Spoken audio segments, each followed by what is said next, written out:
High, welcome to my cooking video. সবাই কেমন আছেন? আমি ভালো আছি। আজকে আপনার জন্য একটি নতুন ভিডিও নিয়ে আসলাম। আমাদের বাগানে কুমড়ো শাক দিয়ে হেলন ডাল দিয়ে রান্না করব, নোয়াখালীর রান্না। তো চলুন দেখিনি কী কী দিচ্ছি। এখানে হেলন ডাল, আদা রসুন বাটা, জিরা গুঁড়া, ধনিয়া গুঁড়া, মরিচ গুঁড়া, হলুদ গুঁড়া, কাঁচামরিচ, পেঁয়াজ এবং লবণ একসাথে নিয়ে নিয়েছি। ডালগুলো ভালো মতো ধুয়ে নিয়েছি যেন কোনো ধরনের ময়লা না থাকে। ওইভাবে ভালো মতো ধুয়ে নিয়েছি। তো এখন পরিমাণ মতো পানি দিয়ে দিব যেন ডালটা সিদ্ধ হয়ে এবং ঝোলের পরিমাণ যেন থাকে সেরকম পানিটা দিয়ে দিব।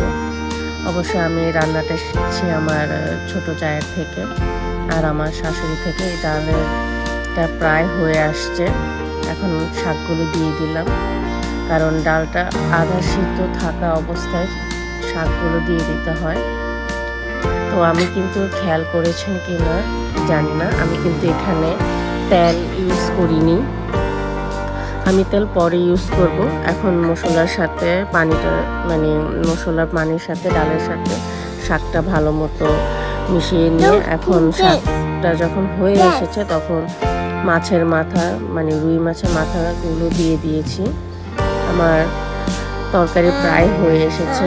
এখন তেলে আমি ডালটাকে বাগার দেব, ডালটা না তরকারিটাকে বাগার দেব আর কি। আমি রসুন কুচি আর শুকনো মরিচ দিয়ে ফোড়ন করে নিচ্ছি। আমার ফোড়নটা রেডি হয়ে গেছে। ফোড়নটা রেডি হয়ে গেছে। এখন আমি তরকারিতে ঢেলে দিলাম। তো ঢেলে দিয়ে আমি একটু হালকাভাবে নাড়াচাড়া করব যেন সম্পূর্ণ ফোড়নটা তরকারিতে মিশে যায়। এই যে আমার তরকারিটা দেখতে কেমন হয়েছে, মিষ্টি কুমড়া দিয়ে হেলন ডাল ও রুই মাছের মাথা দিয়ে জানাবেন। আর ধনিয়া পাতা দিয়ে দিলাম। এটা হলো আমার তরকারির ফাইনাল লুক। তো সবাই জানাবেন তরকারিটা কেমন হয়েছে। ভালো লেগে থাকলে অবশ্যই আমার ভিডিওটা লাইক, কমেন্ট এবং শেয়ার করবেন আর সাবস্ক্রাইব করে দেবেন আমার চ্যানেলটা। তো ভালো থাকবেন। আল্লাহ হাফেজ।